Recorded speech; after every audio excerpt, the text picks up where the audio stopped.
철학자. 철학자. 아, 너 은근 맞춰봐. 내가 그냥 첫 번째라고. 철학자. 성향.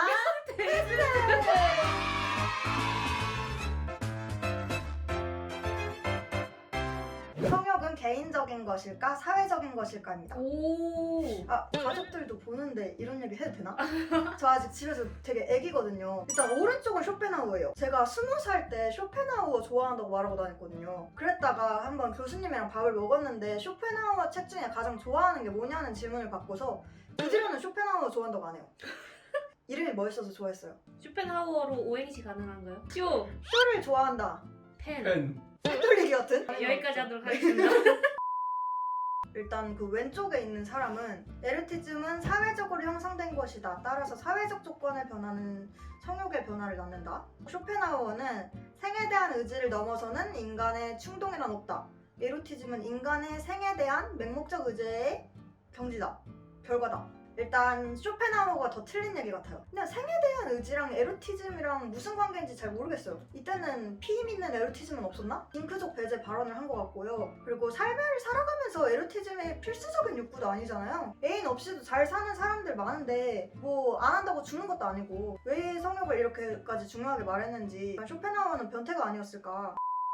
저는 왼쪽 사람처럼 성은 사회적으로 형성되는 게 더 맞는 것 같아요. 문화나 시대마다 성을 이해하고 소비되는 방식이 너무 다르잖아요. 그 안에서 우리의 욕구도 당연히 다르게 분출될 것 같거든요. 단순히 나이를 먹고 사회적인 영역이 넓어진 것만으로도 가치관이 변하고 성에 대한 생각도 많이 달라지는데 당연히 사회적으로 형성되는 게 더 맞지 않나 싶습니다. 그래서 좋아했던 쇼펜하우어를 배신하고 왼쪽 가겠습니다. 내 탈이 날 걸 알면서도 폭식하는 우리들, 인간은 정말 지적인 동물일까? 누가 어제 나를 한번 보고 간 것 같네. 왼쪽 사람은 인간은 허영에 휘둘리고 욕망에 사로잡힌 약하디 약한 존재이다. 그치?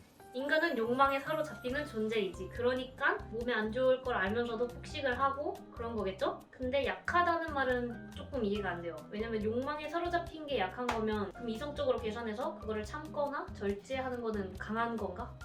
이 왼쪽에 있는 사람은 일단 얼굴이 낯이 익어요. 이 사람은 데카르트입니다. 인간의 감각이 인간을 실수하게 만든다. 여기까지는 이 사람하고 같은 말을 하는 것 같아. 왜냐면 데카르트는 이성을 중요하게 생각하니까 뭔가 몸의 감각 같은 걸 좀 하대하는 경향이 있어요. 그럼에도 불구하고 인간은 반성하는 존재이다. 근데 이것도 또 맞는 말이야. 왜냐면 폭식하거나 그 다음에 후회하고 뭐 안 그래야지 반성하는 것도 맞으니까. 근데 질문 자체가 지적인 동물이냐 라고 물어봤으니까 나는 맞다. 지적인 동물이다. 그래서 폭식하고 반성하시나요?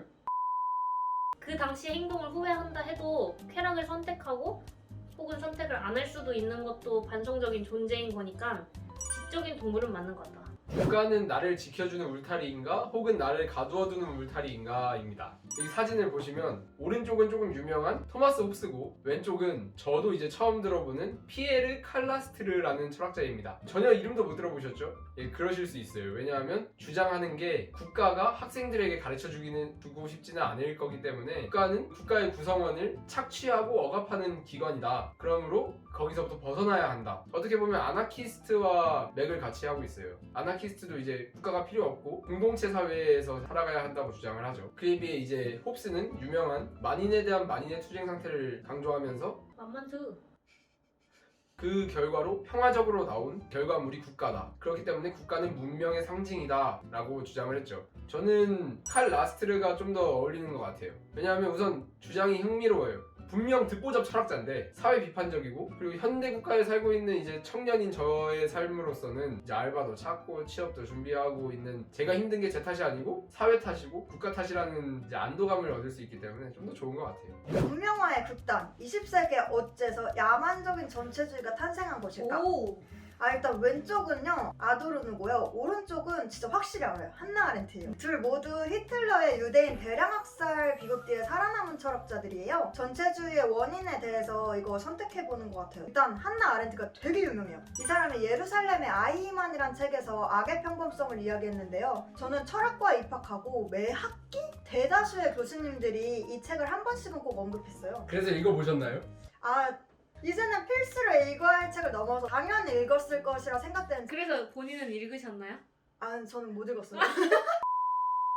일단 왼쪽의 아드로는요 서양 철학이 이성적인 것, 합리적인 것만 따지다가 전체주의로 빠졌다는 거예요. 이성으로 뭔가 개념 같은 걸 형성하려면은 각 개체들이 가진 복잡함, 차이, 다름 같은 개성들이 다 지워져야 되잖아요. 거기서 전체주의가 시작되었다 보는 거죠. 막 똑똑한 척, 이성적인 척 하면서 막 따따따 말하는 사람들이 아 이거 틀린 말은 아닌데? 괜히 짜증나고 반복하고 싶을 때가 있잖아요. 그런 불쾌함을 아드로너가 보았던 그 이성만을 강조했을 때의 문제점이랑 좀 비슷하지 않나. 그래서 저는 역시 한나 아렌트가 더 맞는 것 같습니다. 한나 아렌트는 아우슈비츠 학살자를 악마가 아니라 옆집 빵집 아저씨 같은 평범한 사람이라고 본 거예요. 그들의 잘못은 무사유예요. 비판적으로 생각하지 않았고 타사의 입장에서 생각해보지 않았다는 거죠. 그러니까 끔찍한 악도 아주 평범한 곳에서 생길 수 있다는 거예요. 저는 한나 아렌트로 선택하고 넘어가겠습니다.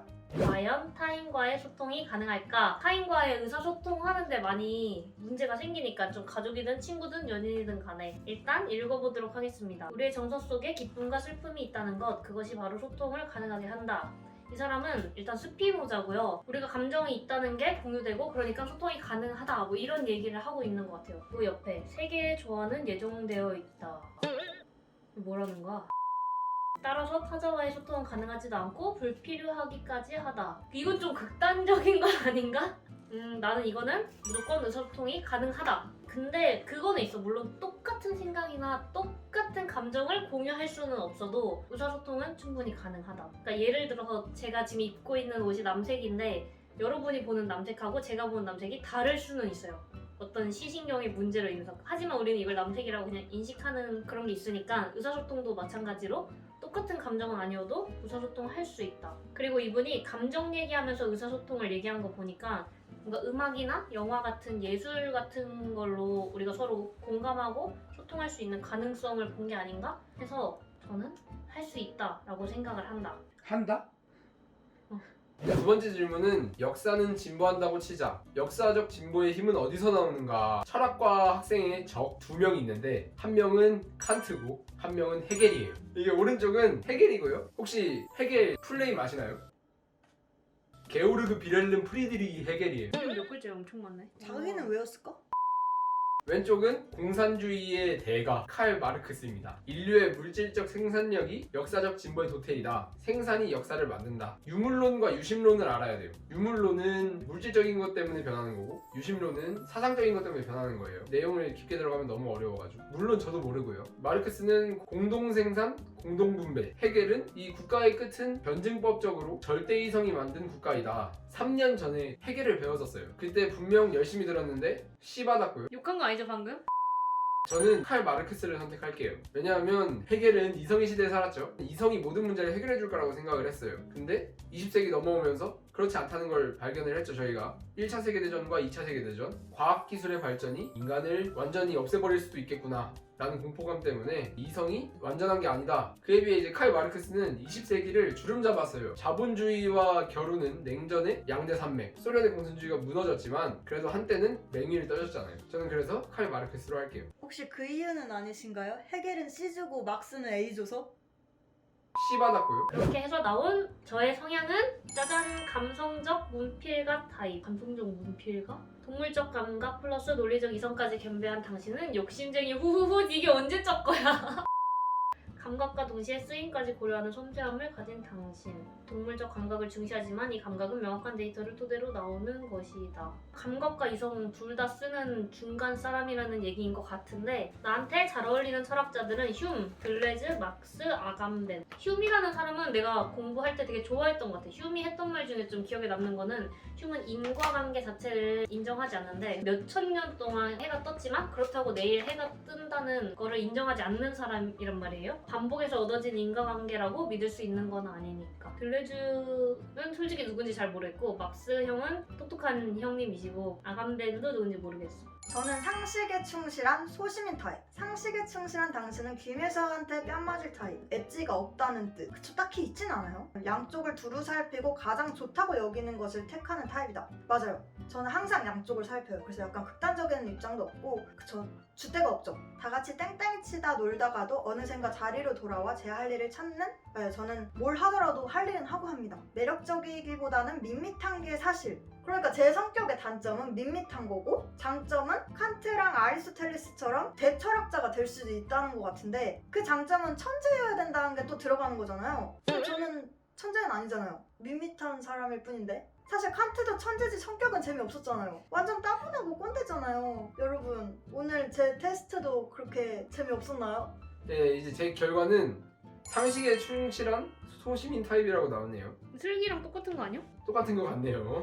저도 이제 어떤 거 하나에 오래도록 몰두해 있지는 못해요, 잘. 이것도 어떻게 보면 장점이에요. 거기에 매몰되기보다는 계속 다른 걸 찾아 나가는 거. 현대의 다원화된 사회에서는 꽤나 잘 적응할 수 있는 인간적 특성이 아닐까 생각합니다.